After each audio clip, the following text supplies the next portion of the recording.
inorgánica, el cuatri que viene, lo van a usar. Y los de Nutri, cuando tengan termodinámica, el cuatri que viene, lo van a usar. Así que se lo graban porque sigan la carrera que sigan, lo van a usar.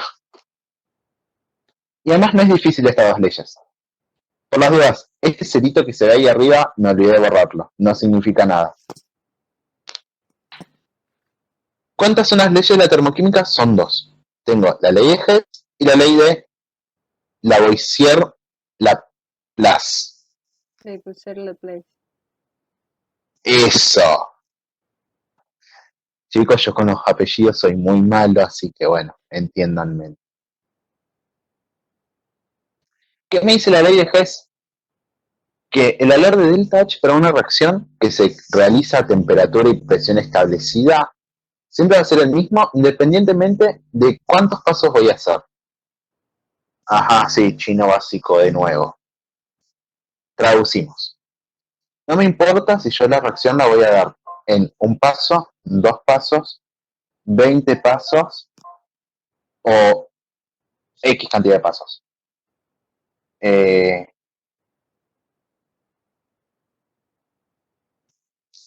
Siempre el delta H va a ser el mismo. En cambio, la otra ley, no voy a decir el apellido porque ya se dan cuenta que no me sale, dice que el valor de delta H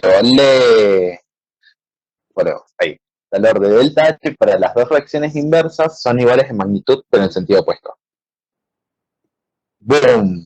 Otra vez chino básico. Bueno, traduzco. Si yo tengo que mi reacción química es A más B me da C, con un delta H igual a menos 30 kilojoules sobre mol, significa que mi reacción química C, que me da A más B, mi delta H va a ser 30 kilojoules sobre mol. El valor opuesto de mi delta H de la reacción principal. Y la ley es, bueno, eso, que si mi reacción se hace en un paso, en 20 pasos, el valor de delta H va a ser el mismo. Si se hacen muchísimos pasos, va a ser la suma de todos esos pasos chiquitos que se fueron dando. Y si es un paso grande, bueno, se calcula el paso grande. Te interrumpo un segundo. ¿Dinámica? Con la ley de Lavoisier-Laplace, quiere decir que si para un lado yo tengo una reacción exotérmica, para el lado contrario yo tengo una reacción endotérmica. Recuerden eso.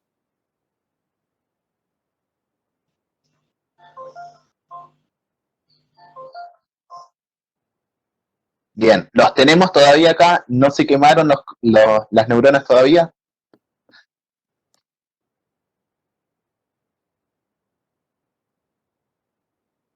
Bien, vamos a poner que sí, siguen andando. Con que sigan andando nos alcanza y nos sobra. Porque además esta clase está siendo grabada, después la pueden ver de nuevo cuando se suba a la plataforma, así que tranquilos. Ahora sí esto. Dejamos atrás la entalpía. No tan atrás porque la vamos a volver a usar, pero ya la dejamos de estudiar. Y vamos a estudiar la entropía. ¿Qué es la entropía? Es la medida del desorden de un sistema, que, como la entalpía, para cada reactivo, o para cada sustancia, mejor dicho, está tabulada. ¿Y qué te referís cuando está un sistema si va a estar desordenado? Y bueno, las moléculas van a estar o todas juntitas, ordenadas, o si van a estar tendiéndose al desparramo. Algo que me le dice de entalpía. Un sistema siempre va a tender a liberar calor. No va a necesitar que le aportemos. Siempre hay que tener en cuenta cómo van a ser las cosas para que se dé una reacción. Una reacción va a ocurrir más rápido cuando libera calor. Ahora con entropía. ¿Cuándo una reacción se va a dar habitualmente? Yo les hago una pregunta. ¿Qué es más fácil para ustedes? ¿Descender una cama o hacerla?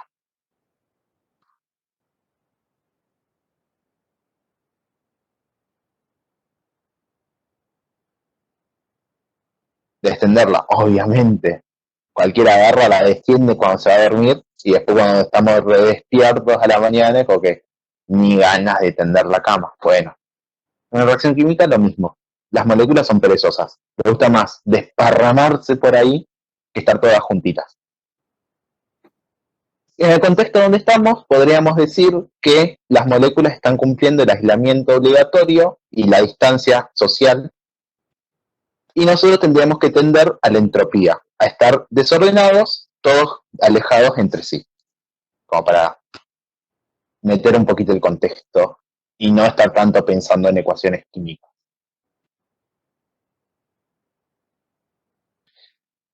La entropía, estoy leyendo el chat, es cuando, por ejemplo, bien, la entropía sí también es como dice, ¿dónde puede ser?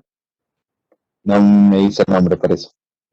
La entropía es como dice Charlie. que cuando nosotros vamos a tender a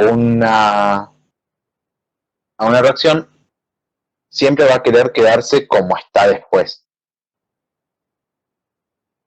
Una taza de leche caliente, le metemos chocolate, se derrite. Es imposible que después volvamos a tener el chocolate que metimos antes, porque ya se desordenó en todo el seno del líquido ese chocolate. Muy buen ejemplo, como para también tenerlo en cuenta. Ahora, ¿cómo calculo la entropía? Q, que es calor, sobre T, que es temperatura. O sea, el calor que voy a necesitar en kilojoule o joule, esta habitualmente está tabulada en joule, sobre la unidad de temperatura que estemos trabajando. Existen tablas de entropía molar, bueno, todas se refiere a molar porque están en unidades de molaridad, estándares. Es una reacción química, en una reacción química, perdón, se calcula igual que el delta H. ¿Vieron esa reacción medio larga, esa ecuación medio larga que les puse, que delta H es igual a la sumatoria de N por y todo lo demás? Bueno, es exactamente igual, nada más que en vez de decir delta H, ahora decimos delta S. Las cosas están tabuladas, así que nos podemos meter a esa ecuación. Y al igual que la entalpía, la entropía es una función de estado. Recalculando todo lo que estuvimos diciendo, un sistema habitualmente va a poder darse, o sea, va a poder darse una reacción química cuando yo voy a tener una entalpía que me libere calor y a la vez mis reactivos, cuando se conviertan a productos, dentro de la reacción química se desacomoden, estén desparramados por ahí. Y ahora, lo último, para terminar termoquímica y meternos ya en lo que es el último tema, que es calorimetría. ¿Qué es la energía libre de Gibbs? Evalúa la espontaneidad de un proceso sin tener en cuenta la variación de entropía del entorno. Exactamente lo mismo. La energía libre de Gibbs está tabulada. Esto me dice que si una reacción se va a dar espontáneamente o si hay que hacer algo para que se dé. Ese algo puede ser calor o modificar alguna variable para que se dé. A ver cómo sigue. Bien. Termino de explicar esto y escucho dudas, porque esto se relaciona también con las otras dos variables de estado. ¿Cómo vamos a calcular delta G si no es que nos están pidiendo el tabulado? ¿Y cómo vamos a saber que no me están dando el tabulado? Y porque te van a decir, bueno, se está dando a una temperatura de, en vez de 25 grados, 20 grados centígrados. 30, o sea, cualquiera que no sea la temperatura estándar. La vamos a calcular como esta ecuación de ahí. G es igual a H, que H era la entalpía, menos la temperatura por la entropía. Nosotros calcularíamos así para cada sustancia independiente dentro de mi reacción química. Ajá, sí, pero si tengo una reacción química de 20.000 sustancias en total, bueno, si vos ya calculaste delta H delta H, perdón, y delta S, te venís a la segunda ecuación. Decís que tu delta G de reacción es igual a tu delta H, o la variación de entalpía de la reacción, menos la temperatura, que la temperatura tiene que estar en grados Kelvin, por la variación de entropía.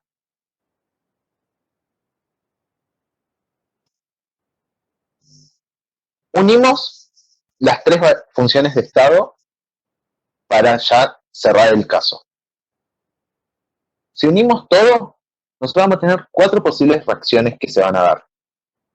Una donde mi delta H va a ser negativo, o sea, exotérmico, y mi delta S va a ser positivo, o sea, tiende al desorden.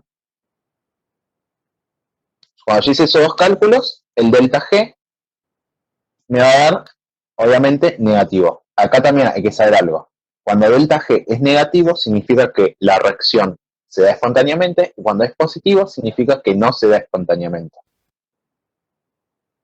Si yo tengo estos dos casos así ya fijados, el delta H y el delta S, no me importa saber a qué temperatura estoy trabajando, obviamente que no sea el cero absoluto, porque sabemos que en cero absoluto no hay vida, pero a cualquier temperatura la reacción que yo tengo presente va a ser espontánea.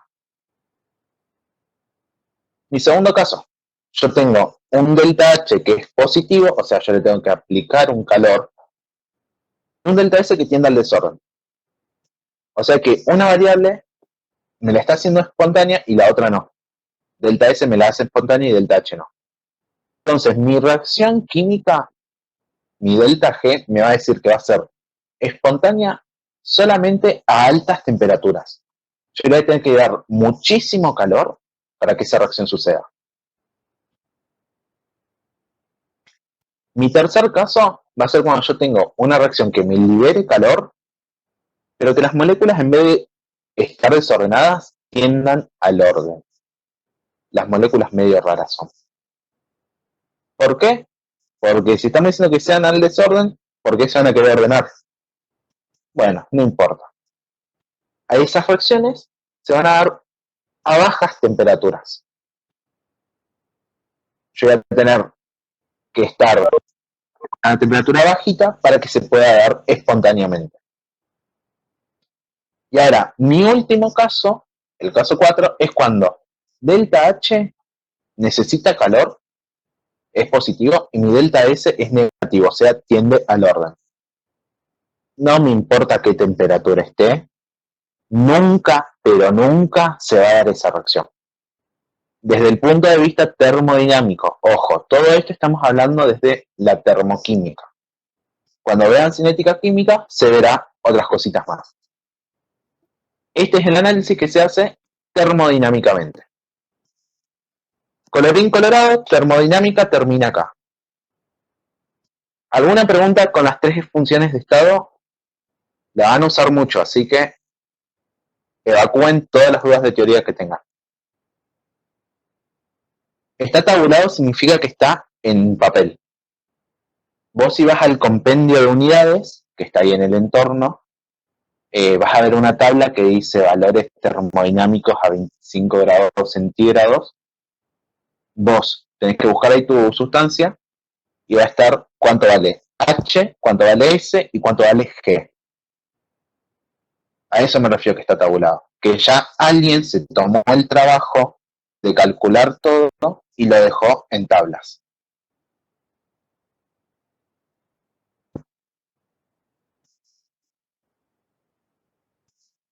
¿Otras dudas?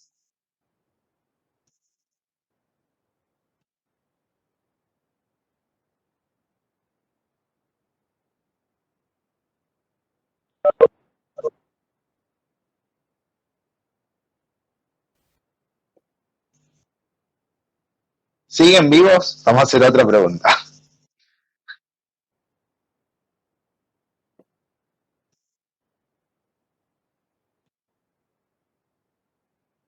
Claro, hay que reemplazar los términos y hacer el análisis este que les acabo de explicar, de estos 4 casos. Termoquímica, desde mi punto de vista, es un tema hermoso, a mí me encanta, justamente por esto, porque es donde vos podés analizar si una reacción se va a dar, no se va a dar, cuánta energía le tengo que aplicar, cuánta no. Pero bueno, hay algunos que no les gusta termoquímica. ¿Qué significa la G? ¿Qué significa energía libre de Gibbs? Y si estoy hablando del triangulito ese, G es mi delta de energía libre de Gibbs. Sería mi energía final menos mi energía inicial.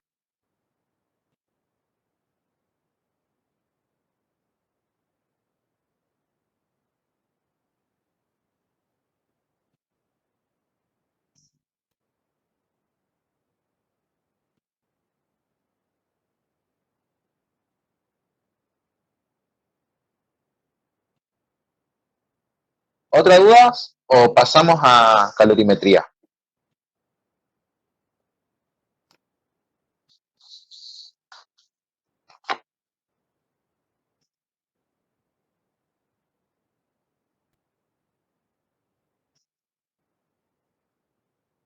Perfecto. digamos. Seguimos.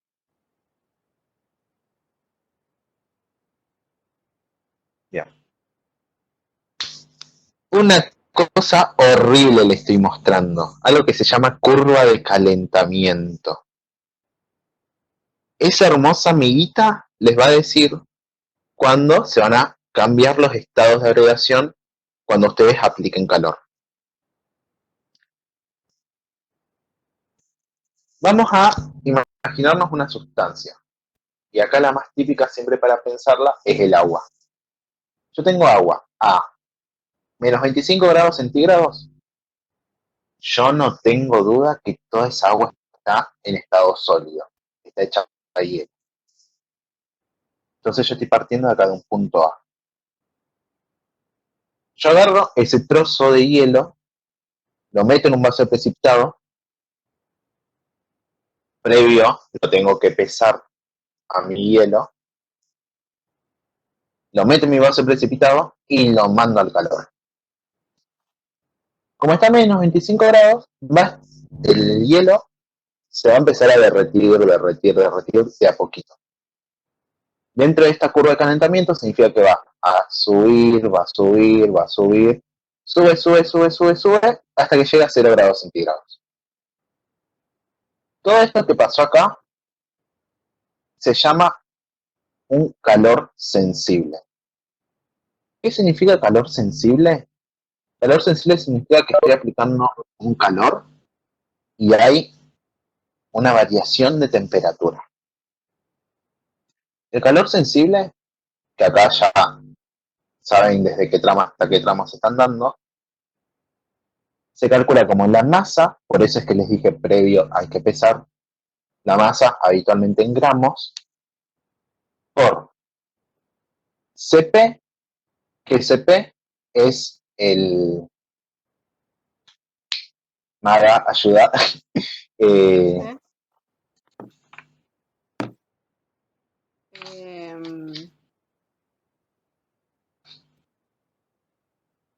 No me sale. Saben que hoy lo anoté y dije no, no lo voy a tener a mano porque me voy a acordar rápido y no me acordé rápido.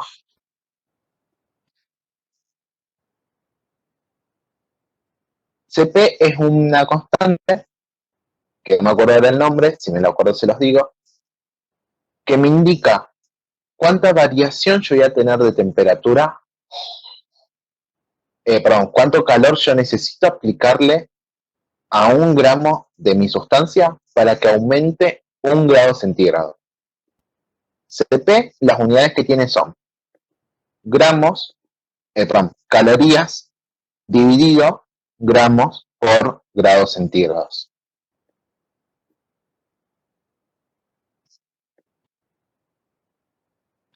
Listo. Hasta ahora sabemos que calor sensible se calcula como M por el Cp para terminar de calcular, la variación que yo tengo de mi temperatura. Mi temperatura final menos mi temperatura inicial. Y acá de nuevo, Cp está tabulado. Hay tablas donde me dice cuánto es el Cp de las sustancias. Tengan cuidado que por ahí cuando una sustancia está en estado sólido y pasa a estado líquido, el Cp puede cambiar. Esto, los profes del CP, se los van a dar en los enunciados. No sé, por ejemplo, el CP del agua es 1. Significa que yo necesito aplicar una caloría, que caloría es una unidad de calor, para que 1 gramo de agua aumente 1 grado centígrado. El enunciado puede decir, bueno, tienen agua a tanta temperatura, se quiere llevar a tanta. Calcule cuánto calor se necesita sabiendo CP igual a tanto. Eso tranquilos que los profes se los dan en los enunciados. Ya sabemos que el calor sensible entonces es esto. Significa que yo partía en menos 25 grados, le apliqué calor, le apliqué calor, le apliqué calor hasta que llegó a 0. Después de ahí, no es que automáticamente todo lo que estaba en forma de hielo ya está en estado líquido, sino que de a poco se va derritiendo, derritiendo, derritiendo, hay un equilibrio líquido sólido, hasta que ya todo pasó a estar en estado líquido, pasó a ser agua líquida.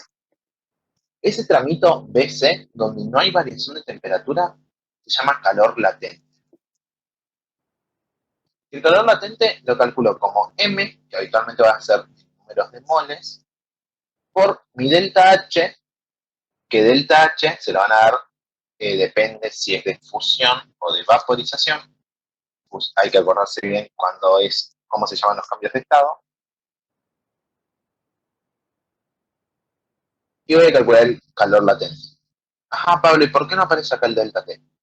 Y porque no hay una variación de temperatura. La temperatura está en modo latente. De ahí nosotros podemos deducir las dos palabras, sensible, latente. Yo así lo deduje. Si hay otros que deducen de otra manera, bueno, todos tenemos nuestros métodos.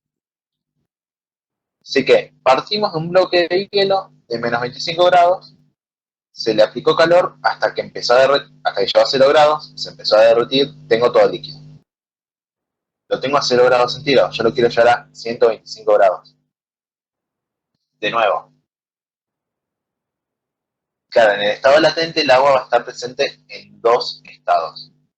O la sustancia, nosotros acá estamos trabajando con agua.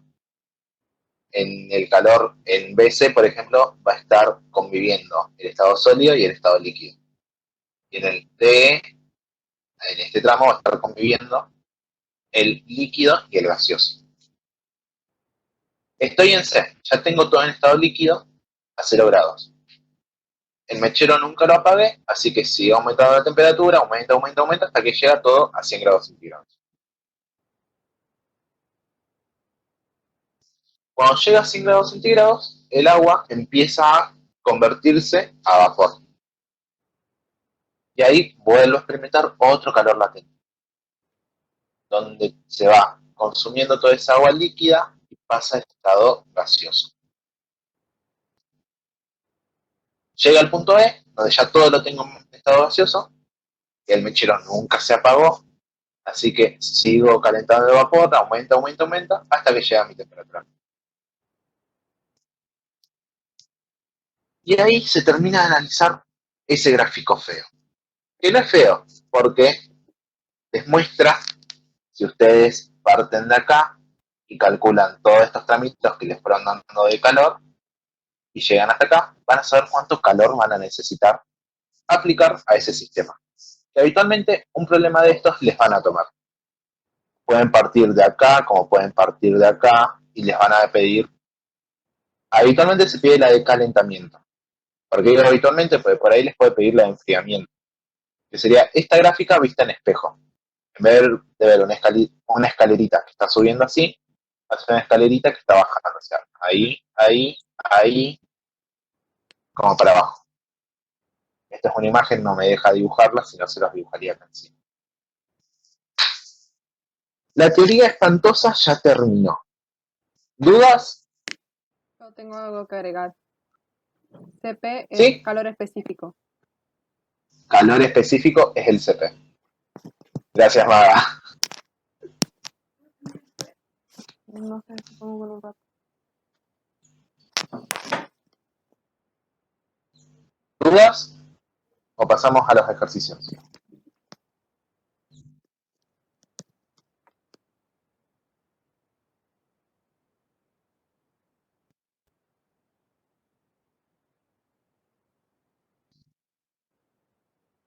Bien, este eje es calor en calorías.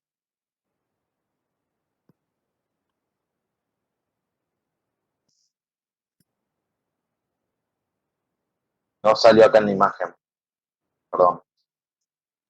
Estas cosas además, chicos, los saco del PowerPoint de los profes, así que también, si ven que acá no aparece, en la de los profes sí va a aparecer.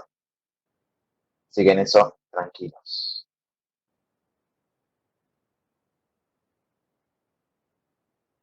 Bien.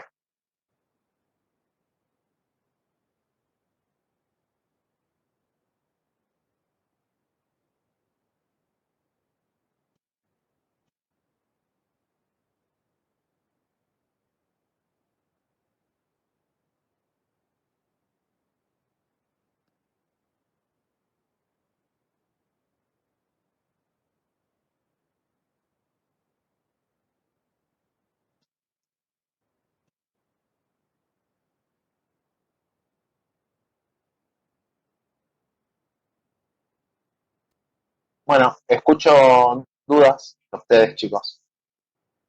¿Estuvieran haciendo los ejercicios?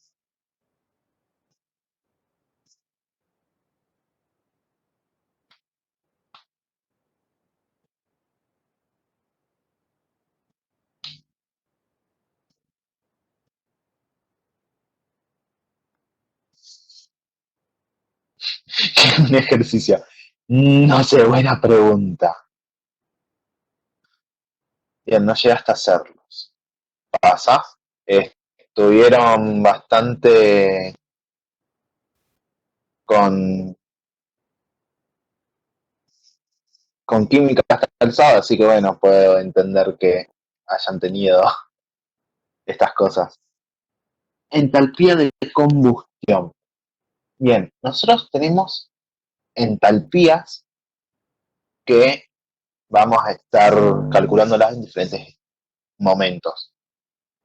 Cuando estamos hablando de entalpía de combustión, significa que yo voy a estar teniendo una sustancia gaseosa, perdón, sólida y, no sé, imagínate un tronco, lo estás prendiendo fuego. A eso se refiere con entalpía de combustión. Que creo que la entalpía de combustión, la que ustedes le dan es la del carbono, más el oxígeno les da dióxido de carbono. ¿Puede ser esa?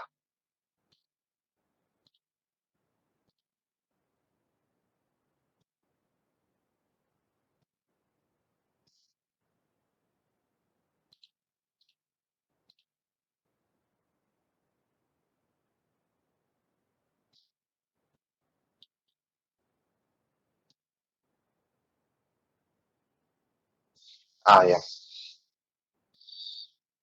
¿Se escucha ahí? Bien. Puede pasar eso de que se me corte el audio. Bien.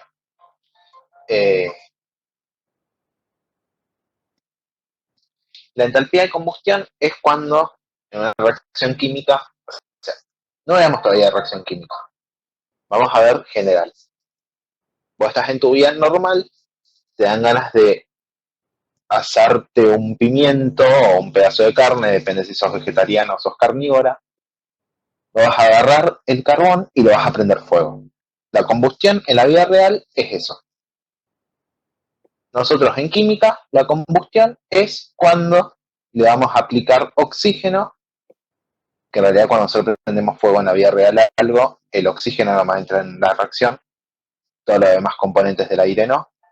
Cuando nosotros estamos dándole oxígeno al elemento en estado sólido. El carbón, por ejemplo, cuando le damos oxígeno, le estamos generando dióxido de carbono, estamos teniendo la combustión del carbono.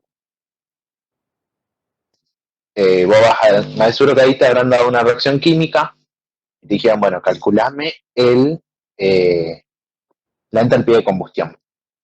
Así se llama la reacción que tenés ahí, una reacción de combustión, nada más.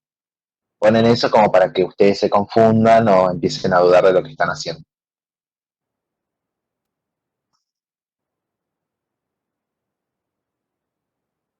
¿Se entiende?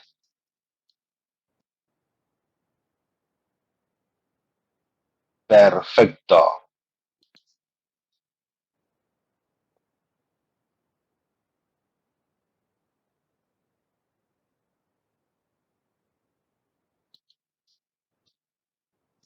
¿Otras preguntas?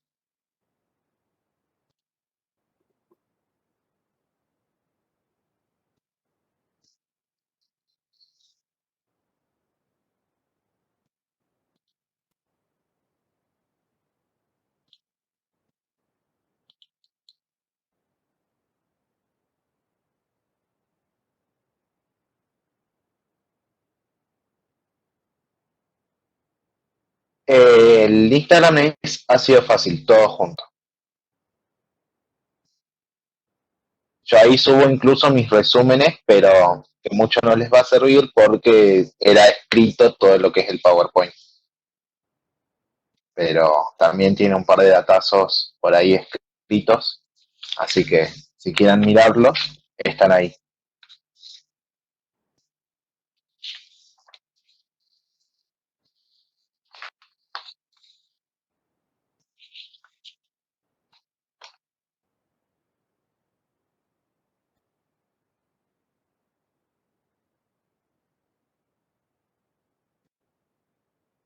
¿Alguna duda?